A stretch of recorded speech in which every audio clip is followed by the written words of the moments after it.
Hello, I'm Anand Naidu in Washington. The main story is brought to you by Al Jazeera.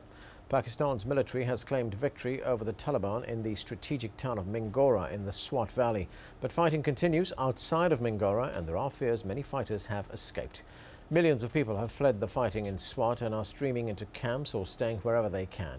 Al Jazeera's Imran Khan says Pakistan's handling of the displaced will determine its success in this conflict. There is a theory developing here in Islamabad that the war will be won or lost in those IDP camps and with that internally displaced people community, because you need to get those people back into the Swat Valley and you need to deal decisively with that issue. It's almost as important as battling the Taliban itself. Now, this is a massive task. You've already said that it's going to cost, just for the refugee crisis alone, upwards of $500 million. Iran hanged 3 men officials say provided explosives used in Thursday's bombing on a mosque in the southeast. The executions came as tens of thousands of people flooded Zahedan's streets for the funeral processions for the victims. The blast killed 25 people.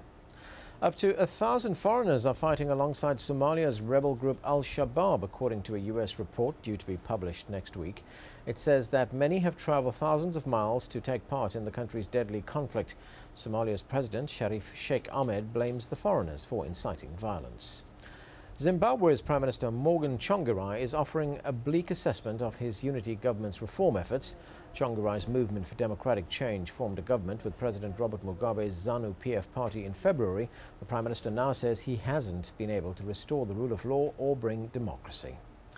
United States President Barack Obama's administration has praised a deal done in Germany to rescue General Motors' European operations, but the U.S. government won't be making any financial contribution to that agreement. The deal has Canadian auto parts maker Magna International joining a Russian bank in a consortium to take over GM's Opel and Vauxhall brands. And those are our top stories. Don't forget, you can keep up to date with all the news on our website. That's aljazeera.net/English.